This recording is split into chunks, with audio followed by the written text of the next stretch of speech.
Vaji, my first question to you is, I know you can hear me. The first question is, tell us all that went on from the time that Prajwal Revanna landed in Bengaluru Kempegowda Airport at 12:49 a.m. What all happened and where has the case progressed now?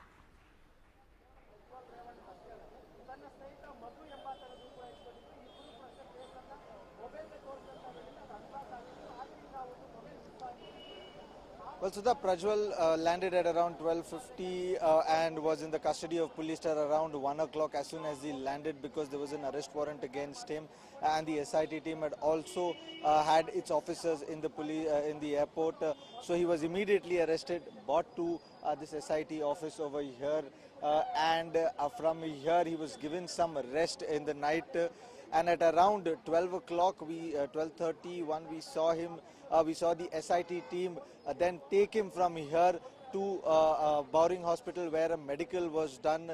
Like you mentioned, his ECG, blood test and his sugar test, and all these tests were done, and his potency tests were done to make sure whether Prajwal Revanna is actually capable of doing the crimes that he has been accused of. And after that, he was produced in court, and all this while the arguments were fought between Prajwal's lawyer and the prosecution. In this particular case, we've learnt that the judge was very strict, and he also asked the SIT team that on what basis was he arrested.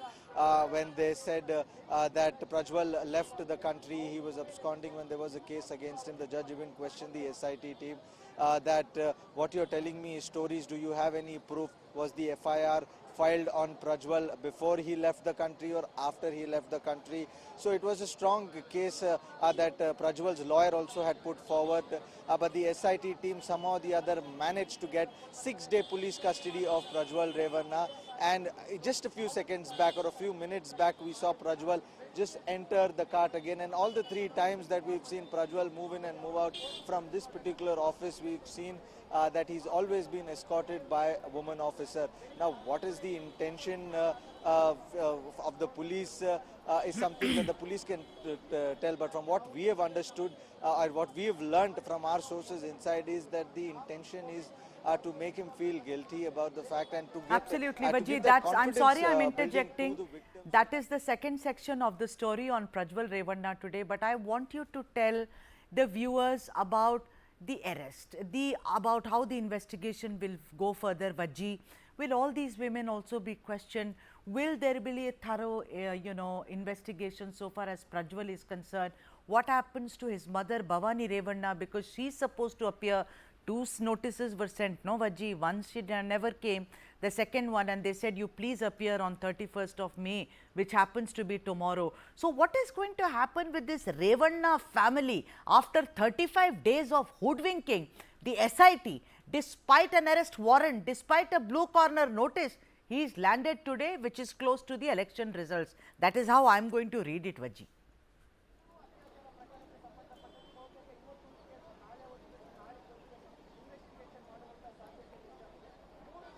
Well, Sudha, today there was a heavy court day also, because the entire Prajwal Revanna's family was there for all the hearings. As we all know that the anticipatory bail hearing was there today for Prajwal Revanna, which got cancelled because he was arrested.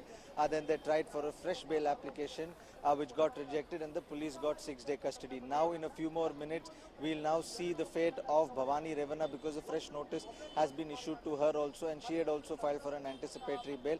It now remains to be seen whether the court accepts those the anticipatory bail or not. If it doesn't accept, then Bhavani Revanna will also have to be present here tomorrow in front of the SIT. Now, HD Revanna also had filed a petition saying that the kidnapping case that has been leveled against him should be scrapped, because there is no truth to those allegations, and it's a conspiracy that has been for which the matter has been adjourned for a later date. But now what happens with Prajwal Revanna is that now that he's brought inside the SIT after getting 6-day custody, now the investigation will begin.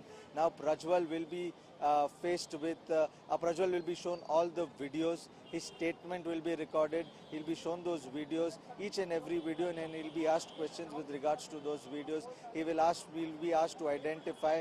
His answers will determine how the case will go forward. Apart from that, the victims that the SIT team has as of now. As of now, they have only 2 victims who have come forward. So those victims will be confronted with Prajwal Revanna and their statement will also be recorded. After that, they've already sent the electronic devices to the FSL team. Now those devices, they will try to piece together his digital mapping. Where did he go from Bengaluru? Who helped him go from Bengaluru? His call records. Who are we speaking to? Who are the people who are helping him out to move from one place to another? So all these things will be pieced together, and then he will be taken to the crime scenes where all these incidents happened. With all of this together, it will take some time for the SIT to establish and corroborate all these evidences with the witnesses that they have. After this, they will file a charge sheet, and then the case will begin with regards to how will Prajwal Revanna defend himself. As of now, today what we saw in the court is how Prajwal's lawyer strongly defended him, saying that Prajwal came back from Germany to face these allegations. So giving him custody does not require, because he's here in the country and there is no scope of going away. But the SIT emphasized on a custody because they said that there is a pattern and they believe that he might influence the victims also. So with all these cases, now it is crystal clear for the next 6 days, this is going to be the place where Prajwal Revanna will be staying.